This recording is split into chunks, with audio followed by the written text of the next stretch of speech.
Welcome all of you class. I am Durgesh Kumar Pandey.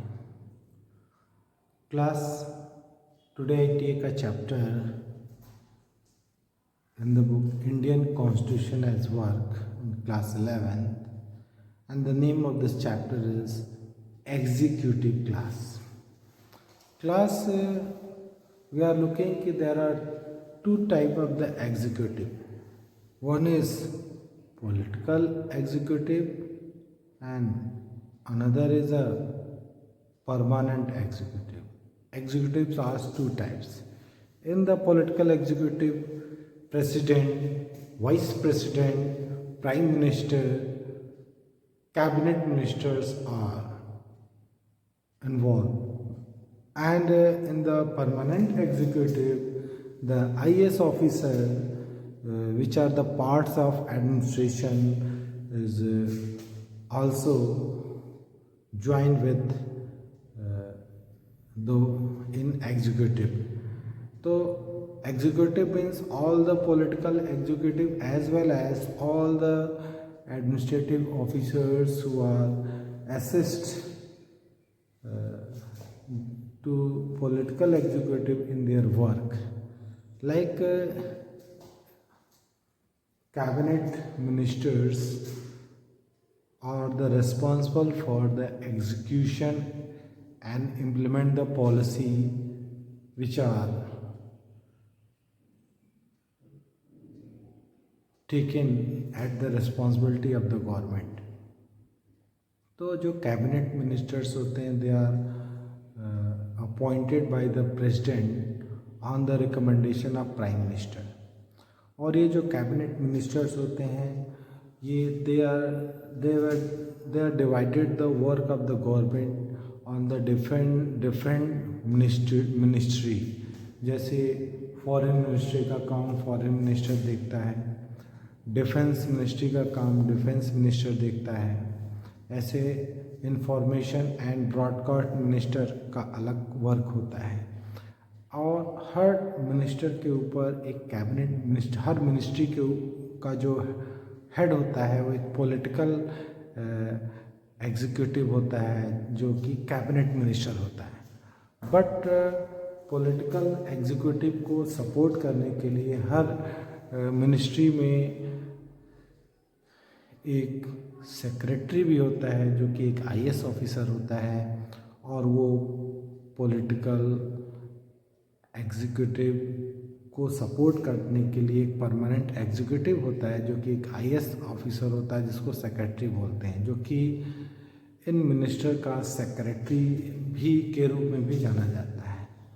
तो plus जो central government है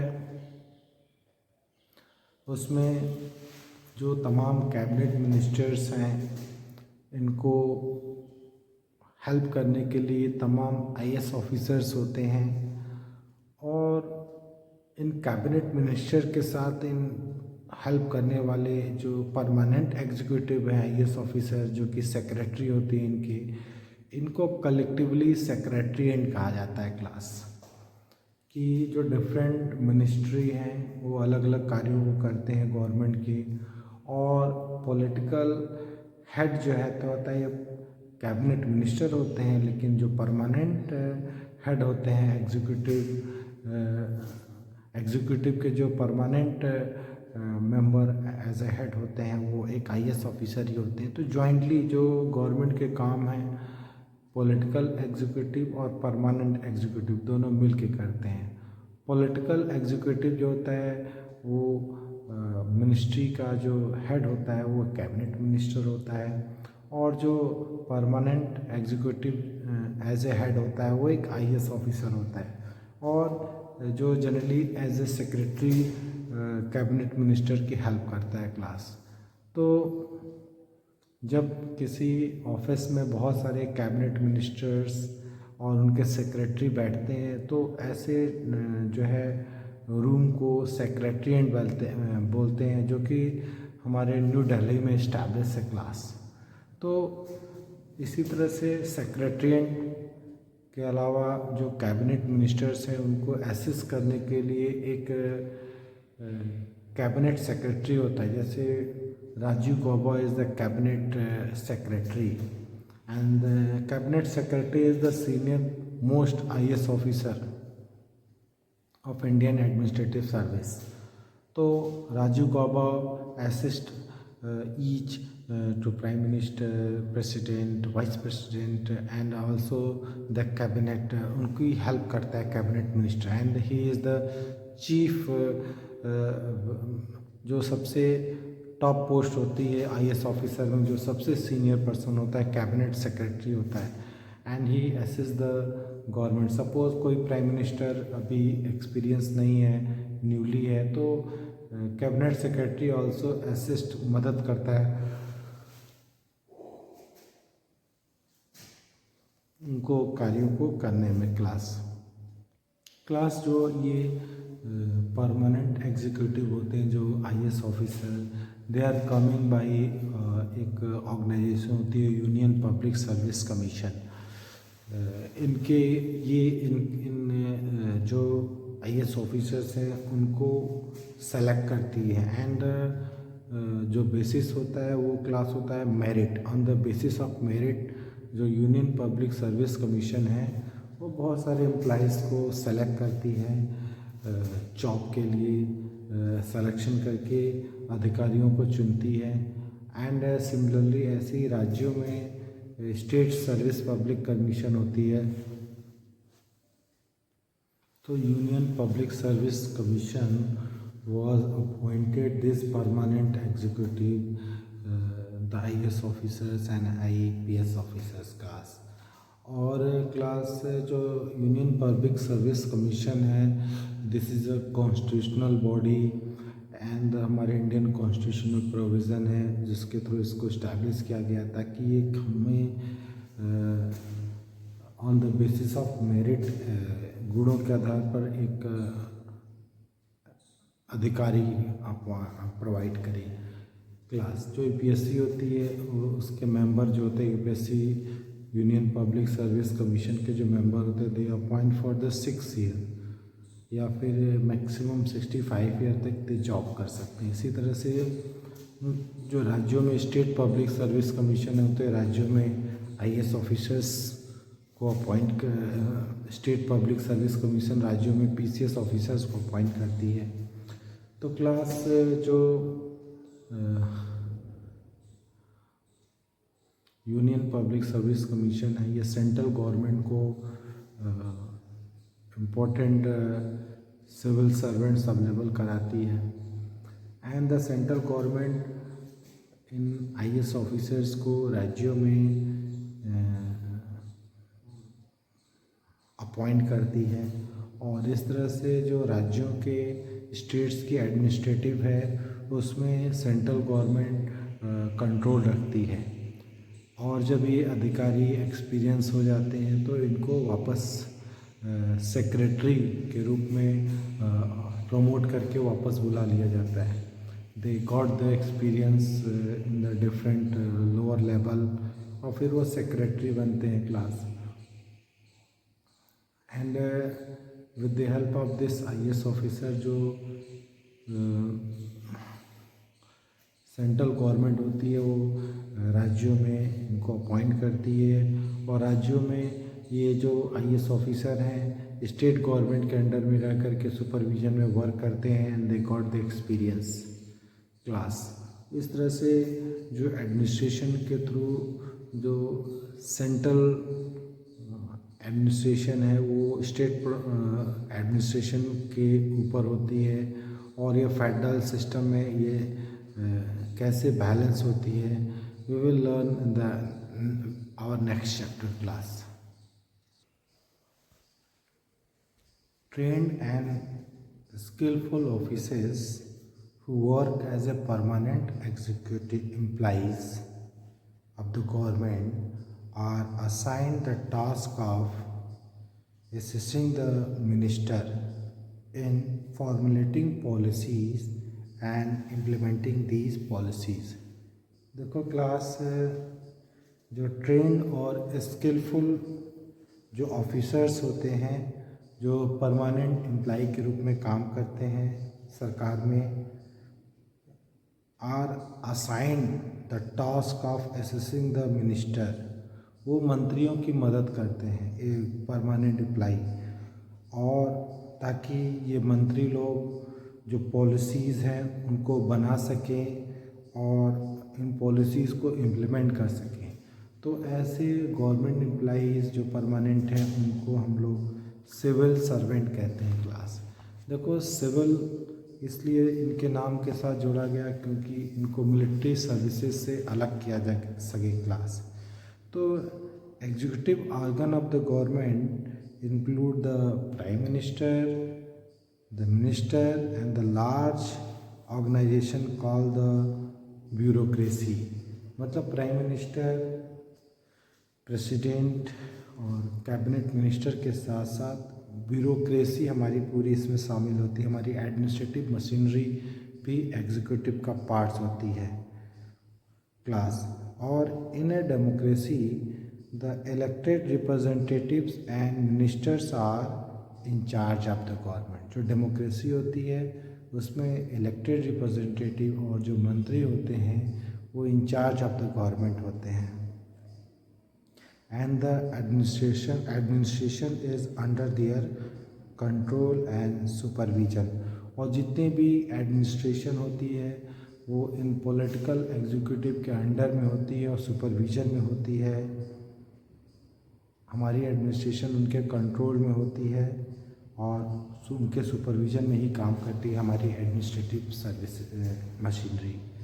तो इन्हें parliamentary system The legislature also exercise control over the administration। जो parliamentary system होता है उसमें जो लेजिस्लेचर होती है वो भी एडमिनिस्ट्रेशन के ऊपर अपना कंट्रोल करती है। ठीक है। The administrative officers can not act in the violation of the policy adopted by the legislature. जो भी लेजिस्लेचर यानी पार्लियामेंट जो भी पॉलिसी बनाएगी अपनाएगी उसी के अकॉर्डिंग जो है एडमिनिस्ट्रेटिव ऑफिसर्स को काम करना पड़ेगा। वो कभी भी एडमिनिस्ट्रेटिव ऑफिसर्स ऐसे नहीं काम करेंगे कि पार्लियामेंट के द्वारा जो पॉलिसी या लॉ बनाया गया है उसका वायलेशन हो। ठीक है। It is the responsibility of the ministers to retain political control over the administration. और ये हमारे मंत्रियों की जिम्मेदारी है कि इन एडमिनिस्ट्रेशन के ऊपर कंट्रोल रखें। इंडिया है establish a professional administrative machinery. देखो हमारे यहाँ बाकायदा एक पॉलिटिकल एग्जीक्यूटिव के अंडर में एक प्रोफेशनल एडमिनिस्ट्रेटिव मशीनरी सेटअप की गई है। At the same time the machinery is made political accountable. और ये जो एडमिनिस्ट्रेटिव मशीनरी है वो पॉलिटिकली अकाउंटेबल है। And bureaucrats is also expected to be politically neutral. और जो ब्यूरोक्रेट्स हैं जो हमारे आईएएस ऑफिसर्स हैं उनसे ये उम्मीद करी जाती है कि वो पॉलिटिकल न्यूट्रल रहें। ठीक है। और ये एडमिनिस्ट्रेटिव जो होते हैं पॉलिटिकली रिस्पॉन्सिबल भी होते हैं। This means that the bureaucracy will don't take part the political position on the policy matter. मतलब किसी राजनीतिक पार्टी की तरफ से कोई चीज़ों को बढ़ावा या नहीं करना है। उनको अपने जो भी सेंट्रल में जिसकी भी सरकार है उसके साथ कोऑर्डिनेशन बना के ब्यूरोक्रेट्स को काम करना होता है। कि देखो जो हमारे पॉलिटिकल एग्जीक्यूटिव हैं जो मंत्री हैं प्रधानमंत्री हैं दे आर नॉट परमानेंट। ये इनका टेन्योर अनसर्टेन होता है, कभी भी जा सकते हैं या कभी भी नई सरकार उसकी जगह आ सकती है। तो जो हमारे एडमिनिस्ट्रेटिव ऑफिसर्स हैं उनसे उम्मीद करी जाती है कि पॉलिटिकल न्यूट्रल रहे। ठीक है। In such a situation, it is the responsibility of the administrative machinery to faithfully and efficiently participate in the drafting the policy and its implementation। तो इसलिए हमारे ब्यूरोक्रेट से उम्मीद करी जाती है कि वो ऑनेस्टली जो भी पॉलिसी बनाए और उसके इम्प्लीमेंटेशन के ऊपर काम करें। देखो हमारी जो इंडियन ब्यूरोक्रेसी है क्लास, इनॉमरस कॉम्प्लेक्स सिस्टम है। इसमें इस it consist of all Indian services, state services, employees of the local government and the technical and meningeal staff running public sector undertaking. देखो हमारे जो कॉन्स्टिट्यूशन मेकर थे वो चाहते थे कि हम एक ऐसा ब्यूरोक्रेसी बनाएं जो कि नॉन पार्शियल हो और प्रोफेशनल हो, यानी कि किसी के साथ बिना भेदभाव किए हुए अपने कर्तव्यों को अच्छे से पूरा कर सके। और ये भी चाहते थे कि जो भी ब्यूरोक्रेट्स हैं, एडमिनिस्ट्रेटिव मशीनरी हैं, उनका सिलेक्शन उनकी मेरिट के बेसिस पे हो। और that is why union public service commission for appointed for this, कि हमारे यहाँ हमको जो है एक ऐसा कैंडिडेट, एक ऐसा अधिकारी मिल सके जो योग्यता के आधार पर चुना जाए। ऐसे ही राज्यों में स्टेट पब्लिक सर्विस कमीशन है, जो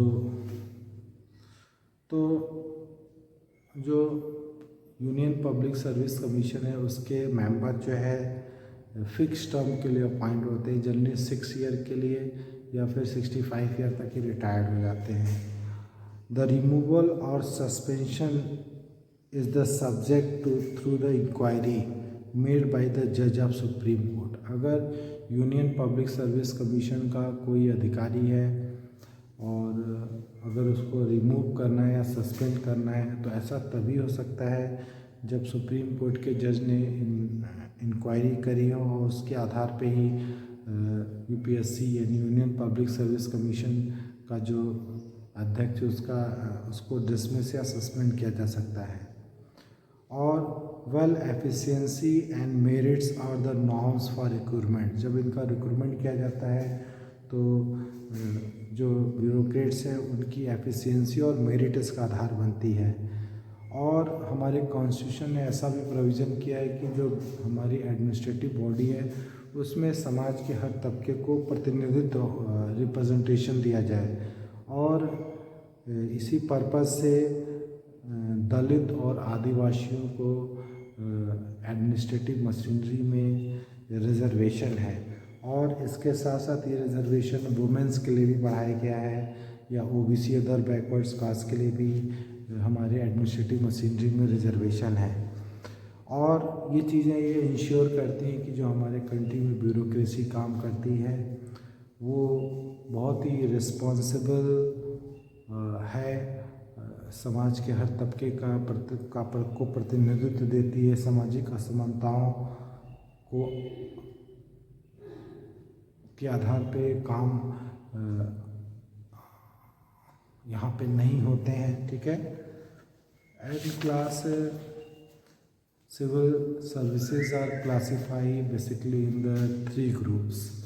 ऑल इंडिया सर्विसेज में आपका Indian administrative service, Indian police service and in the central services तो ऑल इंडिया सर्विसेज में इंडियन एडमिनिस्ट्रेटिव सर्विस और इंडियन पुलिस सर्विस। इसके अलावा जो सेंट्रल सर्विसेज है इसमें इंडियन फॉरेन सर्विस और इंडियन रेवेन्यू सर्विस के ऑफिसर्स होते हैं class. And the state services में स्टेट सेल टैक्स ऑफिसर्स होता है class. So class all India services में जो ऑफिसर्स अपॉइंट होते हैं वो एज ए सेंट्रल लेवल के साथ साथ स्टेट लेवल पे भी उनका रिक्रूटमेंट होता है।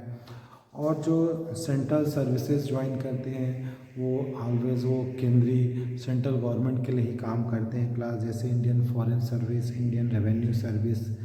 एंड जो सेल टैक्स स्टेट सर्विसेज में है, जैसे एक पीसीएस ऑफिसर होता है लाइक अ सेल टैक्स ऑफिसर्स, तो वो हमेशा जो है राज्यों के लिए ही काम करेगा क्लास। देखो class person selected by the UPSC for Indian administrative service and Indian police service constitute the backbone of higher level of bureaucracy in the states। ठीक है। और जो कलेक्टर होता है वो भी जनरली एक आईएएस ऑफिसर होता है। और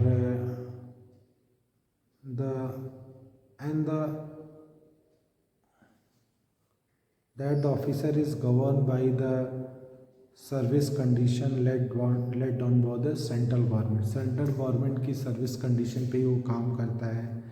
एक आईएएस और आईपीएस ऑफिसर पर्टिकुलर स्टेट में उसको अपॉइंट किया जाता है। हालांकि वो राज्य सरकार के सुपरविजन में काम करता है। हाउएवर फिर भी जो आईएएस और आईपीएस अधिकारी होते हैं वो सेंट्रल गवर्नमेंट के द्वारा अपॉइंट किए जाते हैं और फिर जब एक्सपीरियंस ले लेते हैं तो राज्यों में वापस वो सेंट्रल गवर्नमेंट में चले जाते हैं वापस। और सबसे बड़ी चीज़ कि केवल सेंट्रल गवर्नमेंट ही कोई डिसिप्लिनरी एक्शन होता है तो उनके अगेंस्ट ले सकते हैं। इसका मतलब हुआ कि जो एडमिनिस्ट्रेटिव ऑफिसर्स होते हैं class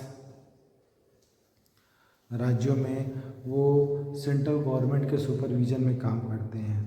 apart from IAS and the IPS officer appointed by UPSC. देखो यूपीएससी जो है आईएएस और आईपीएस को अपॉइंट करने के अलावा the administration of the state is looked after by the officers appointed by the state public service commission.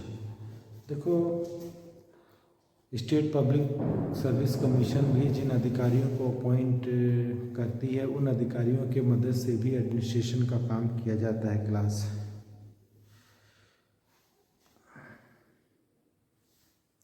And the federalism the feature of the bureaucracy strength that control the central government over the administration of the state government. It strengthened the principle of federalism class. The bureaucracy is an instrument through which the welfare policy of the government must reach the people. देखो bureaucracy ही जो welfare जो policies है सरकार की उसको ensure करती है class. And ये कॉमन एक्सपीरियंस है कि जो हमारे ब्यूरोक्रेट्स हैं वो जनता के प्रति सेंसिटिव नहीं है। जो जनता जो पीपल्स की डिमांड्स है उसके प्रति रिस्पॉन्सिबल या अकाउंटेबल नहीं है।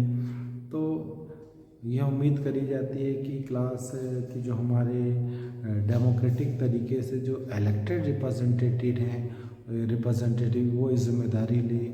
वो जो डेमोक्रेटिक वे में इलेक्टेड रिप्रेजेंटेटिव वे ही ब्यूरोक्रेट्स को कंट्रोल कर सकते हैं क्लास। एंड उनको रिस्पॉन्सिबल बना सकते हैं क्लास। और वहीं ये भी देखा जाता है कि ये जो हमारे पॉलिटिकल जो लीडर हैं जनता के प्रतिनिधि हैं उनका बहुत ज़्यादा इंटरफेयर भी ठीक नहीं है कि जो हमारे ब्यूरोक्रेट्स हैं वो पॉलिटिशियन के जो है शिकार हो जाए या एक्सप्लॉयटेशन के शिकार हो जाए। इसीलिए क्लास हमारे यहाँ UPSC union public service commission के थ्रू जो है काबिल आईएएस ऑफिसर्स या ब्यूरोक्रेट्स को चुना जाता है क्लास। एंड ऐसा भी हमारे यहाँ ये माना जाता है कि कोई प्रोविज़न नहीं है कि जो no provision for protecting the civil servant from the political interference in performing the duty. मतलब हमारे ब्यूरोक्रेट जो ड्यूटी करते हैं उसमें पॉलिटिकल इंटरफेयर नहीं रोका जा सकता। It is also felt that the enough provision are not there to ensure the accountability of bureaucracy to the citizen.